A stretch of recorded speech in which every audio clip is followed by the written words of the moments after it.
Salam, mən Premium Akademinin İngilis dil müəllimi Nərgiz Əlizadə. Bugün sizlərlə 16 noyabr tarixində kursumuzda keçirilmiş 11-ci siniflər üzrə sınaq imtahanımızın izahını verəcəm. İzaha keçməzdən öncə gəlin listening sualları ilə tanış olaq. Daha sonra mən listeningi səsləndirəcəm. Dinlədikdən sonra isə sualların izahını verəcəm. Listening sualları 56-61-ci sualları əhatə edir. 56-cı sualda hər zaman olduğu kimi mətn nə haqqındadır deyə soruşur.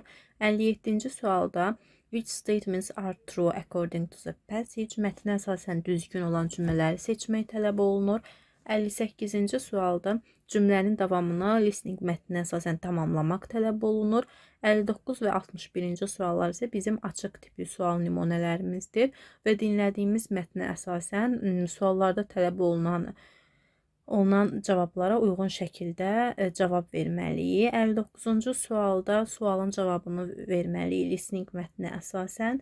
60-cı sualda boş buraxılan hissəni tamamlamalıyıq. 61-ci sualda isə verilən bir ismi təyin edən adjektivi, yəni sifəti yazmalıyıq. Gəlin indi mən listening suallarını səsləndirim. Listeningi dinlədikdən sonra isə sualların izahına keçid edək. The world today faces many serious problems.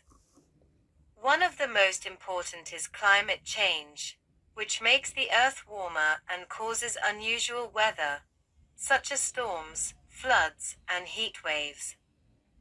This affects people, animals, and plants everywhere. Another problem is pollution. Factories, cars, and waste make the air and water dirty. This can cause health problems and harm the environment. At the same time, overpopulation is becoming a challenge. In many cities, there are too many people and not enough resources like food, clean water, and housing. Solving these problems is not easy. Governments, organizations, and individuals must work together. Simple actions, like planting trees, saving energy, and recycling, can make a difference. By acting responsibly, people can protect the planet and ensure a better future for everyone. Listening mətnimizi dinlədik. Gəlin indi isə sualların izahına keçid edək.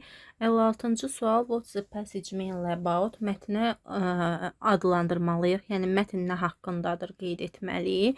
Dinlədiyimiz kimi mətn qlobal problemlərdən danışır, pollution, çirklənmədən danışır, yer kürəsində baş verən çirklənmə nəticəsində climate change, iqlim dəyişikliyi nəticəsində yer kürəsinin isinməsindən danışır. Yəni qlobal problemləri əhatə edir. Buna görə də mətnimizin 56-cı sualın düzgün cavabı olacaq C variantı. Yəni global problems and their solutions.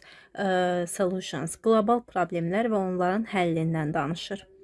57-ci sual. Which statements are true according to the passage? Mətnə əsasən düzgün cümlələri seçmək tələb olunur. Climate change makes the earth colder. İqlim dəyişikliyi yer kürəsini daha da soyuqlaşdırır. Xeyr, bu yanlışdır. Çünki earth warmer get-gedə yer kürəsində isinməyə gətirib çıxarır. Soyumaya gətirib çıxarmır. Buna görə bir yanlışdır. Bir olan variantları çıxırıq. Pollution can cause health problems. Yes, it's true. Düzgün cavabımızdır. Çünki çirklənmə sağlamlıq problemlərinə səbəb olur. Bəli. Overpollution causes a lack of sources in cities. Əhalinin get-gedə artması mənbələrin tükənməsinə, şəhərdə bir sıra mənbələrin, su mənbələrinin, enerji mənbələrinin azalmasına, lack of resources gətirib çıxarır. Bəli, bu da düzgün cavablarımızdan biridir. Buna görə cavabımız B variantı olacaq. 2 və 3. 4-də isə the passage says that solving problem is very easy. Mətndə deyilir ki, bu problemlərin həlli çox asandır. Xeyr, is not easy deyildi. Yəni, asan deyil bu problemləri həll etmək. Buna görə də düzgün cavabımız 2 və 3 B variantı olacaq. 58-ci sual. Complete the sentence according to the passage. Mətnə əsasən cümləni tamamlamaq tələb olunur. People can help protect by the planet by. Deməli, insanlar planeti qorumağa kömək edə bilər. Hansı yollarla? Planting trees and recycling. dinləmə mətnimizdə də səsləndiyi kimi planting trees ağac əkməklə planetimizi qorumağa kömək edə bilər. Digər variantlara baxaraq ki, hər biri mənfi mənanı ifadə edir. Cutting down more trees ağacları kəsməklə, çoxlu maşından istifadə etməklə, suyu boş yerə sərf etməklə, Y variantında ignoring görməzdən gəlməklə, environmental problemsləri görməzdən gəlməklə. Xeyr, bu da deyil. Buna görə düzgün cavabımız D variantı olacaq. 59 və 61-ci suallar isə açıq sual nümunələridir. Listening mətnində eşitdiyimizə əsasən sualların düzgün cavabını verməliyik. Why is overpollution is a serious problem in many cities? Nə üçün əhalinin artımı bir çox şəhərlərdə ciddi problemlərə səbəb olur? Listening mətnində də deyildiyi kimi there are not enough resources. Cavabımız belə olacaq. There are not enough resources. Davamında isə like food, clean water and housing bunu yazmalıyam. Yəni burada yer kifayət qədər olmadığı üçün mən yazmadım. Amma düzgün cavabımız there are not enough resources like food, clean water and housing. Çünki kifayət qədər təmiz su ehtiyatı, evlə təmin etmək və qida ehtiyatı olmadığı üçün əhalinin artımı bir sıra şəhərlərdə ciddi problemə yol açırdı. 60-cı sual.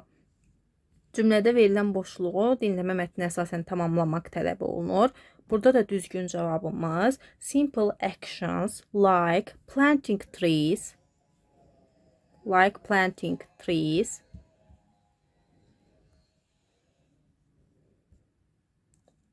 saving energy,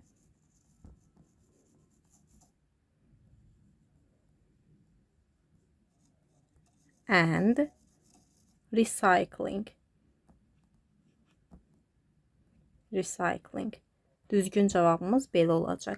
Simple actions like planting trees, saving energy and recycling can make a difference in protecting the planet. Düzgün cavabımız belə olacaq. 61-ci sual. Write one adjective from the passage that describes the word weather. Hava sözünü təyin edən bir adjektivi yazmaq tələb olunur. Mətnimizdə də hava sözünü təsvir edən adjektiv unusual, qeyri-adi. Unusual adjektivi idi, qeyri-adi hava. Keçid edək mətnə aid sual nümunələrinə. Mətnə aid sual nümunələrimiz 62 və 69-cu sualları əhatə edir. Bu suallara keçid etməzdən öncə istərdim ki, mətni tərcümə edək. Mətnlə tanış olaq. Daha sonra isə sualların izahına keçid edək. Love is one of the most complex and powerful feelings that human beings can experience. Sevgi insanın yaşaya biləcəyi ən mürəkkəb və ən güclü hisslərdən biridir. It can inspire people to do incredible things, to fight for what they believe in, and to care for others more than for themselves. O insanları inanılmaz şeylər etməyə, inandıqları uğrunda mübarizə aparmağa və başqalarına özlərindən daha çox qayğı göstərməyə ilhamlandıra bilər. Love can take many forms. Romantic love between two people, the love between parents and children, or even the love for nature and life itself. Sevgi müxtəlif formalarda ola bilər. İki insan arasında olan romantik sevgi, valideynlə uşaq arasındakı sevgi, təbiətə və ya hətta insanın həyatı olan sevgisi. True love is not only about strong emotions. Həqiqi sevgi yalnız güclü hisslərdən ibarət deyil. It is also about understanding, patience and respect. O həm anlayış, səbir və hörmət deməkdir. When two people truly love each other, they accept each other's differences and support one another through both good and bad times. O həm də anlayış, səbir, hörmət deməkdir. İki insan arasında bir-birini həqiqətən sevdikdə, bir-birinin fərqliliklərini qəbul etmək həm yaxşı, həm də çətin zamanlarda bir-birlərinə dəstək olmaq deməkdir. Love gives us the courage to forgive and to start again after mistakes. Sevgi bizə səhvlərdən sonra bağışlamağa və yenidən başlamağa cəsarət verir. However, love can also be painful. Lakin sevgi bəzən ağrılı da ola bilər. When we lose someone we love, or when our feelings are not returned, it can break our hearts. Sevdiyimiz birini itirdikdə və ya hisslərimiz qarşılıq tapmadıqda, bu bizim ürəyimizi sındıra bilər. Yet even those moments, love teaches us something important. Amma həmin anlarda belə sevgi bizə vacib şeylər öyrədir. It shows us how deep our emotions can be and help us grow stronger as individuals. O hisslərimizin necə dərin ola biləcəyini göstərir və bizi bir fərd kimi daha güclü olmağa, daha güclü qalmağa kömək edir. Daha güclü yetişməyə kömək edir. Many people say that life without love would be empty. Bir çox insan deyir ki, sevgi olmadan həyat boş olardı, mənasız olardı. It gives meaning to our days, warmth to our hearts and hope for the future. O günlərimizə məna qatır, ürəyimizə istilik verir və gələcəyimizlə bağlı bizə ümid verir. No matter how different people are, love connects us all and reminds us that we are never truly alone. İnsanlar nə qədər fərqli olsalar da, sevgi onları bir-birinə birləşdirir və heç vaxt tamamilə tək olmadığımızı bizə xatırladır. Gəlin indi mətnin suallarına keçid edək. Elə 62-ci sualda bizdən mətn nə haqqındadır deyə soruşur. Mətni oxuyub tərcümə etdik və gördük ki, mətn sevgi haqqındadır. Sevginin insan həyatına təsiri haqqındadır. Buna görə də bizim doğru cavabımız elə C variantı olacaq. Different kinds of love and how it affects people. Sevginin növləri haqqında. Çünki mətnimizdə iki insan arasında olan sevgidən, vətənə olan sevgidən, ana ilə uşaq arasında, dosta qarşı olan sevgidən danışıldı. Yəni sevginin növləri və insan həyatına təsiri haqqında idi. Buna görə də düzgün cavabımız C variantı olacaq. 63-cü sual. Choose the correct answer to the question. Sualın düzgün cavabını vermək tələb olunur. Why can love sometimes be painful? Nə üçün sevgi bəzən ağrı verir, acı verir insana?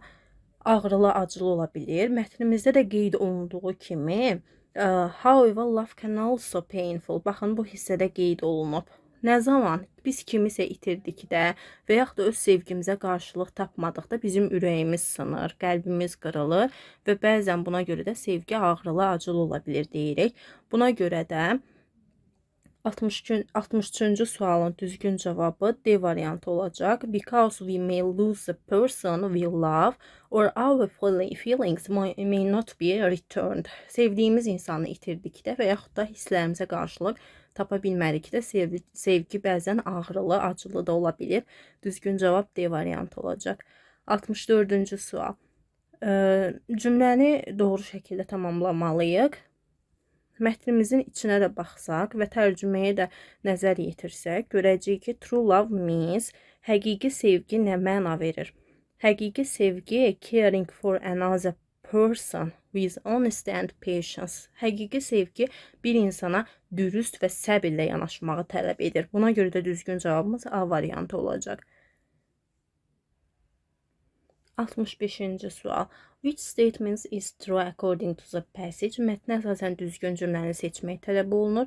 A variantında love only exists between romantic partners. Sevgi ancaq iki romantik partnerin arasında olan sevgidir. Yalnız. Baxın, mən dəfələrlə qeyd edirəm. Bu only olan cümlələr cümləni limitləndirdiyi üçün biraz bu cümlələrə fikir vermək lazımdır və adətən çox vaxt elə bu tipli testlər yanlış olur. Çünki yalnız iki şəxs arasında olan sevgi deyil. Ana ilə uşaq arasında olan sevgi var, dosta qarşı, vətənə qarşı olan sevgi var. Buna görə də A variantı yanlışdır. Deyir, sevgi yalnız iki şəxs arasında mövcud olur. Xeyr.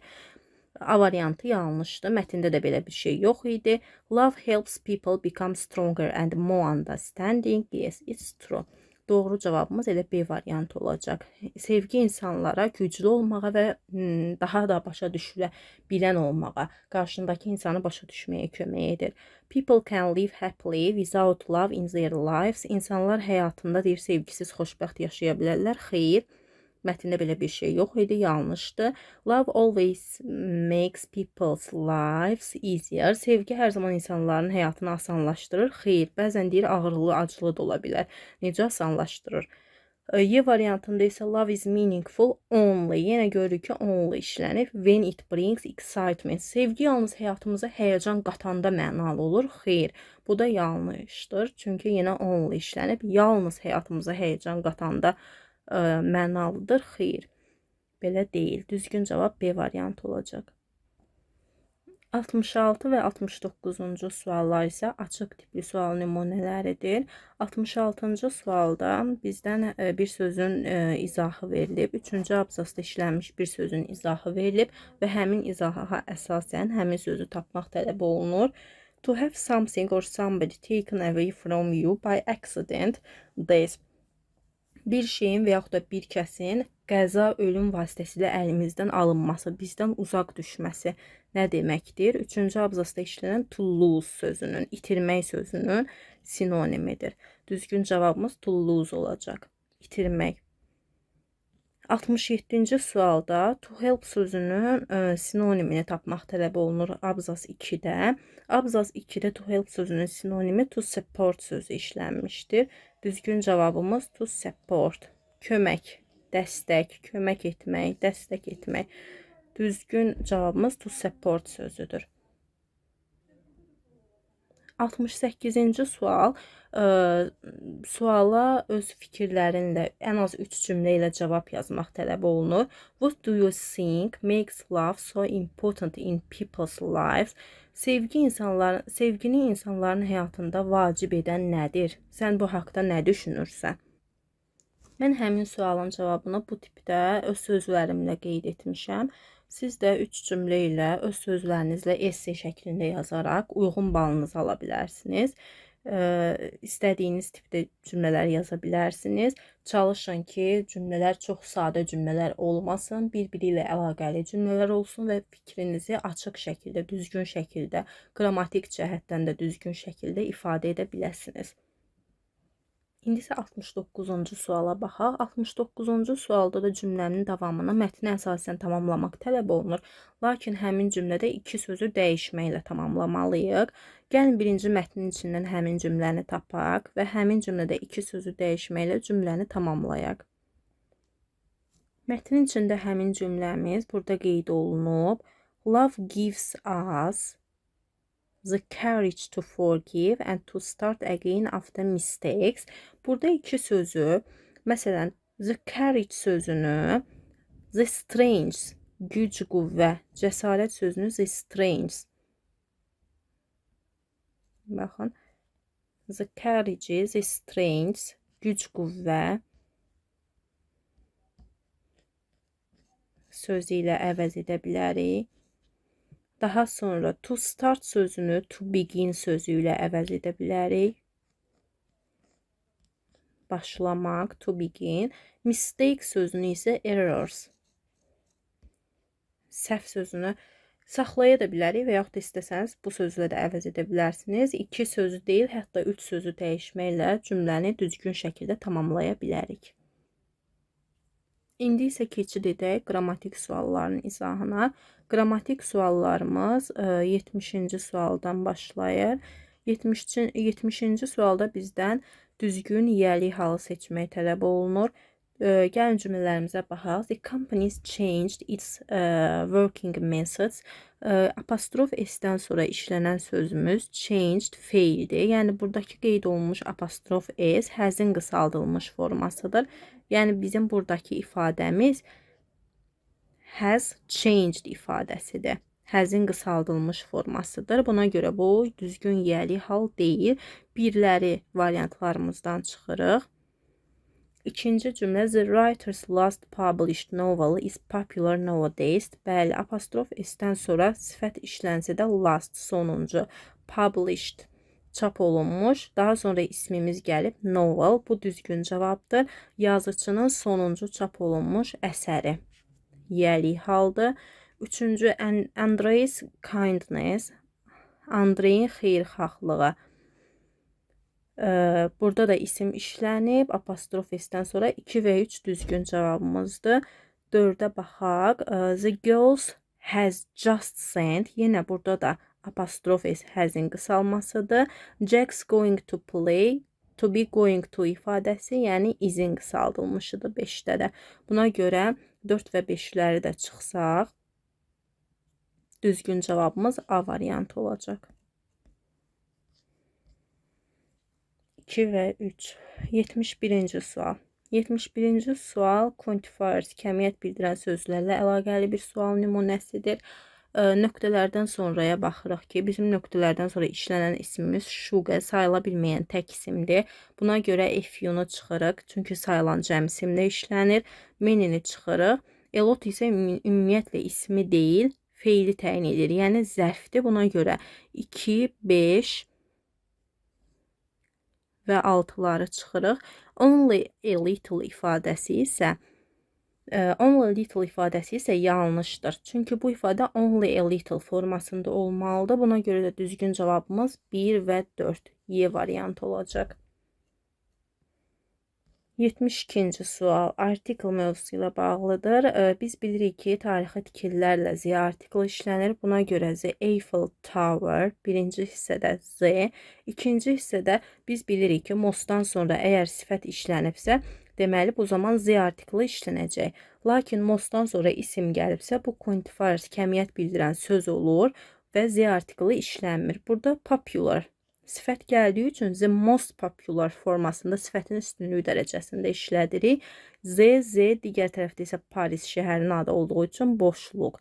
Düzgün cavabımız C variantı olacaq.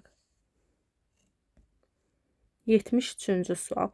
73-cü sualda yenə düzgün variantı seçməyə tələb olunur. Cümlələrə nəzər yetirsək, görərik ki, sual nümunəmiz əvəzlik mövzusu ilə bağlıdır. Yəni, its əvəzlikləri ilə bağlıdır. Baxın, bütün cümlələrdə bunu görə bilərik.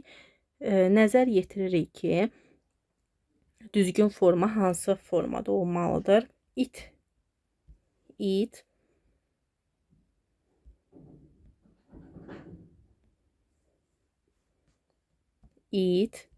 it apostrof s və its. Gəlin ilk növbədə bunların biraz fərqindən danışaq. Biz bilirik ki, it əvəzliyi şəxs əvəzliyidir. Həm adlıq halda, həm də obyekt halda işlənir. Yəni, itin funksiyası həm mübtəda, həm də feildən sonra gəlməklə şəxs əvəzliyinin obyekt hal formasında işlənir. Ona, onu kimi tərcümə olunur. It apostrof s isə it izin qısaldılmış formasıdır.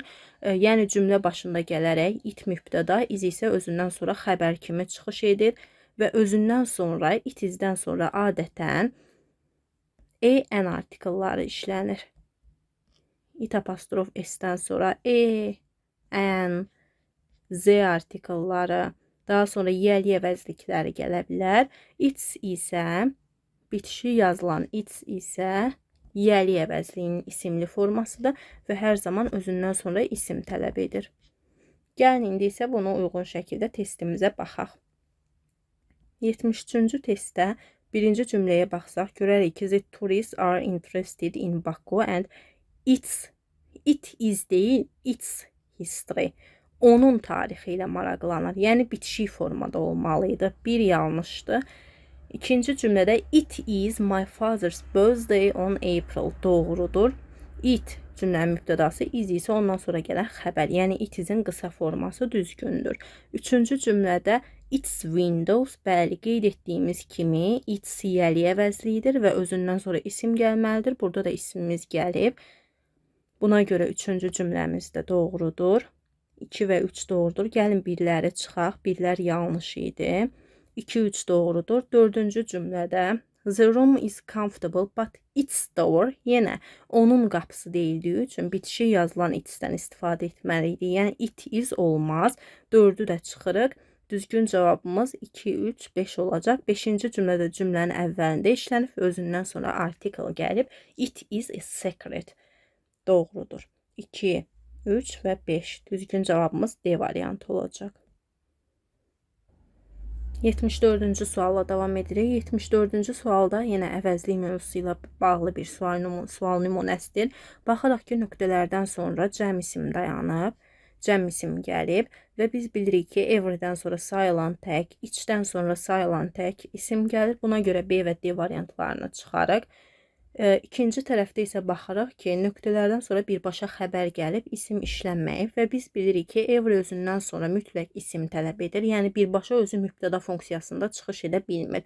Buna görə Y variantını da çıxarıq. Həmçinin no-nu da qeyd etmək istəyirəm ki, no da birbaşa özündən sonra isim tələb edir, mübtəda funksiyasında çıxış edə bilmir. Burada isə nöqtələrdən sonra birbaşa xəbər gəlib. Yəni, bizə mübtəda lazımdır. Buna görə C variantını da çıxırıq. A variantı düzgündür. All və each.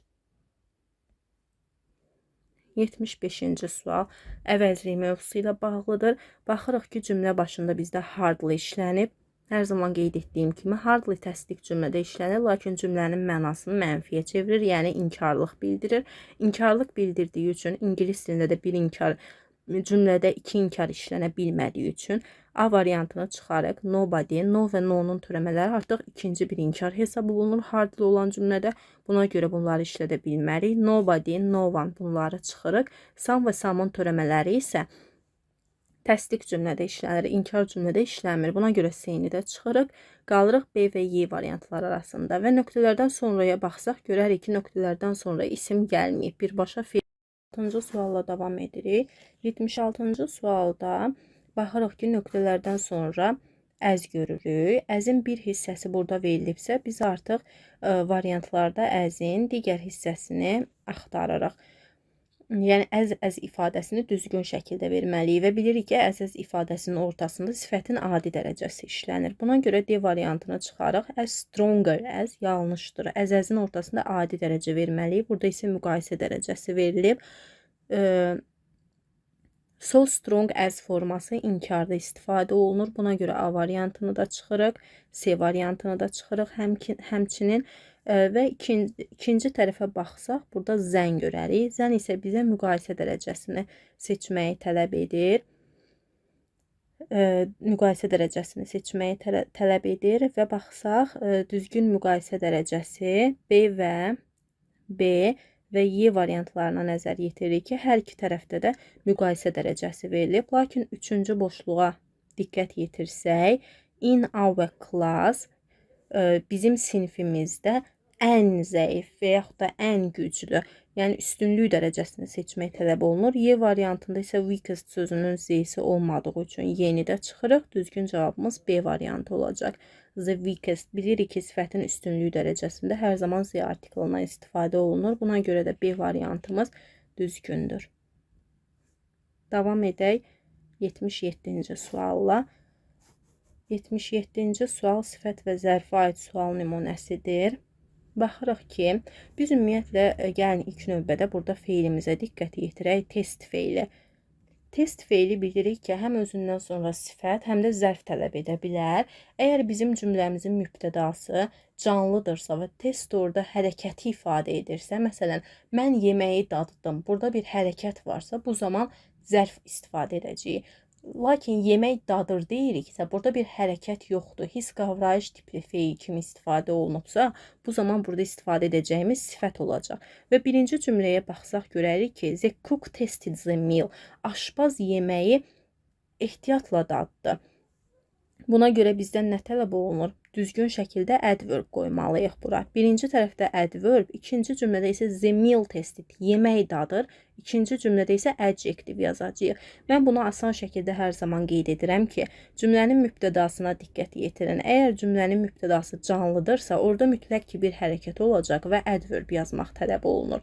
Digər tərəfdə isə cümlənin mübtədası cansızdır və burada hərəkət yoxdur. His qavrayış tipli feil kimi istifadə olunub və adjektiv yazmalıyıq. Deməli, variantlarda birinci tərəfdə adverb, ikinci tərəfdə isə adjektiv axtarırıq. Buna görə C variantını çıxaraq ki, birinci tərəfi adjektivdir, careful. D variantını çıxırıq, attentive. Digər tərəflərə, indi ikinci tərəflərə nəzər salsaq, A variantında horribly. A variantının ikinci tərəfi adverb olduğu üçün çıxırıq. B variantı badly adverb olduğu üçün çıxırıq. Yerdə qalır bizdə Y variantı, carefully and awful. Birinci hissədə adverb, ikinci hissədə isə awful sifət qoyduq. 78-ci sual. 78-ci sual sayaya aid bir sual nümunəsidir. 600, A variantında 600 boxes. Əgər sayın qarşısında miqdar sayıları işlədiriksə, 100, million, thousand sayılarının qarşısında miqdar sayı, yəni 600 demək istəyiriksə, bu zaman biz hundreds işlətməliyik. Yəni cəmləməliyik. 100, million və thousand sayılarını cəmləməliyik. 600 boxes formasında işlədərik. Buna görə də A variantı yanlışdır. B variantında millions of flowers. Əgər oflu birləşmə şəklində işlətmişik və sayı cəmləmişiksə, bundan sonraki söz də mütləq şəkildə cəmlənməlidir. Yəni millions of flowers şəklində olmalıdır. B variantı da yanlışdır. C variantı doğrudur. 100 phones. 100-in qarşısında qeyd edirik. 100, million, thousand sayıları hər zaman artiklı ilə işlənir və özündən sonra da təbii ki cəm isim tələb edir. Buna görə C variantı düzgündür. D variantında 3000 of dogs yanlışdır. Bayaqda qeyd etdiyim kimi miqdar sayı işlənibsə 1000 cəmlənməz və oflu birləşmə tərkibində işlədiriksə sayılara, bu zaman heç qarşısında miqdar sayının işlənməyə ehtiyacı yoxdur. Thousands of dogs formasında işlətsək doğru olardı. D variantı yanlışdır. Million books ifadəsi isə a million books formasında olmalıdır. Yəni qarşıda artiklı işlənməli idi. Buna görə yanlışdır. Düzgün cavabımız C variantı olacaq. 79-cu sual. Düzgün cəm isimləri seçmək tələb olunur. Cheese sayıla bilməyən. Bağışlayın. Deməli, cheese sayıla bilməyən tək isimdir. Buna görə birləri çıxırıq. Daha sonra kindness sayıla bilməyən tək isimdir. 4'ü də çıxırıq. Elə düzgün cavabımız qalır C variantı. 2, 3 və 6. Cattle, feet and oxen. Toplu isimlərimiz, cəm isimlərimiz. 80-ci sual. Yenə sifət və zərf mövzusu ilə bağlı bir sualdır. Biz bilirik ki, feilləri zərflə təyin edirik. Lakin bəzi feillər var ki, onlar özlərindən sonra zərf yox, sifət tələb edir. Bu feillərdən biri də to be feilidir. Həmçinin to be, to feel, to seem feillərdir ki, özündən sonra zərf yox, sifət tələb edir. Burada da bizim to be feilimiz işlənib. Ona görə də be-dən sonra biz işlədəcəyik adjective, yəni sifət. Digər tərəfdə isə cross feilini təyin etdiyimiz üçün adverb, yəni zərf işlədəcəyik. Düzgün şəkildə adjective, adverb axtarsaq, B variantını çıxırıq ki, birinci hissədə carelessly işlənib adverbdür. D variantı carefully adverbdür. Y variantı carefully adverbdür. İkinci tərəfdə isə adverb axtarsaq, A variantını çıxırıq ki, careless adjectivedir. Düzgün cavabımız C variantı careful and carefully. Be careful and cross the street carefully. Düzgün cavabımız C variantı olacaq.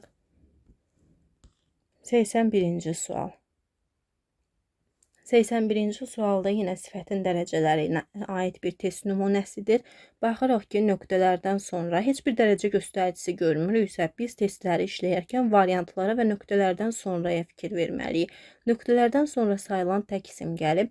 Deməli, biz variantlarda əgər sifətin adi və müqayisə dərəcəsini qoyacaqsa, mütləq şəkildə bu ismin artiklı artiklı adi və müqayisə dərəcəsində işlənməlidir. Yəni A variantına baxsaq, more expensive present yox, a more expensive present şəklində verilməli idi. Buna görə də A variantı yanlışdır. B variantında the best expensive deyə bilmərəm. Çünki biz bilirik ki, the bestdən sonra birbaşa ismin özü gəlir. Yəni the best present formasında deməli idim. C variantını hələ ki saxlayaq.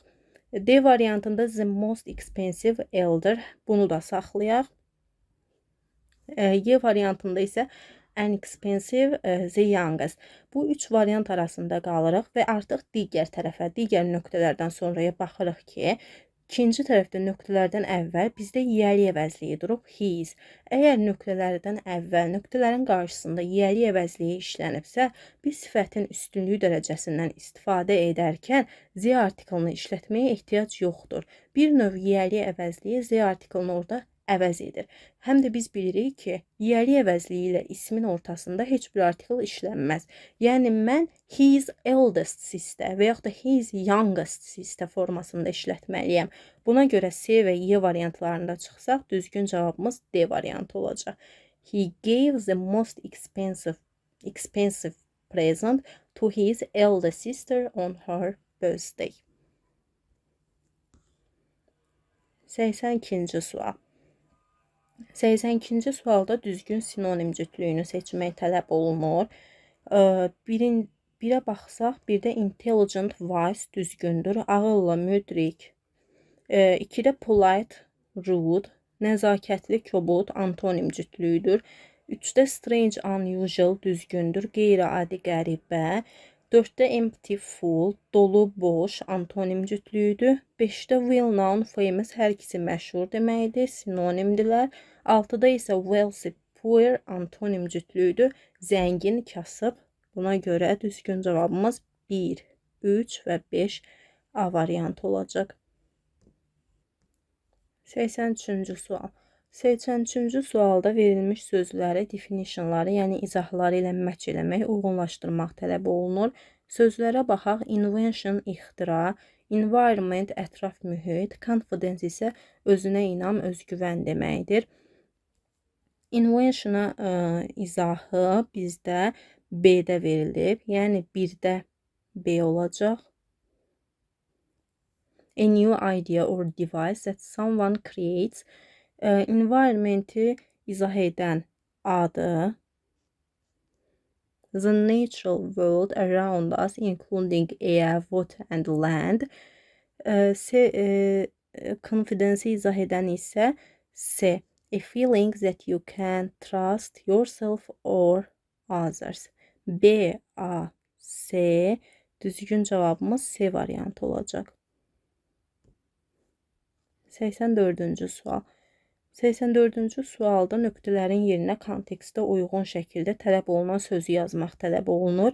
Regular exercise can greatly improve your health. Daimi edilən məşqlər sənin sağlamlığını yaxşılaşmasına kömək edir.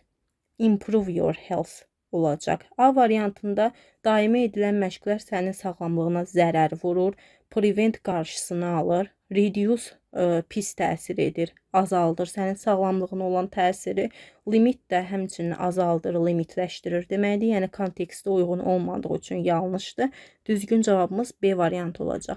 Regular exercise can greatly improve your health. Daimi edilən məşqlər sənin sağlamlığına yaxşı təsir göstərir. 85-ci sual. 85-ci sual altından xətt çəkilmiş sözün opposite meaningini, yəni antonimini yazmaq tələb olunur. Silent, sakit, səssiz deməkdir. Sinonimləri 3 və 4 olacaq. Quiet and calm. Bizdən də sinonim yox, antonim istədiyi üçün düzgün cavabımız 1 və 2. Noisy and crowded. Düzgün cavabımız 1 və 2 A variantı olacaq. Ümid edirəm ki, sınağımızın izahını bəyəndiniz və bu izah sizin üçün faydalı oldu. Əgər izahımızı bəyəndinizsə, videomuzu bəyənməyi, kanalımıza abunə olmağı unutmayın və həmçinin dərslərimizdən yararlanmaq üçün açıqlama bölməsində qeyd olunmuş nömrə ilə əlaqə saxlayaraq dərslərimizdən yararlana bilərsiniz. İzlədiyiniz üçün təşəkkürlər.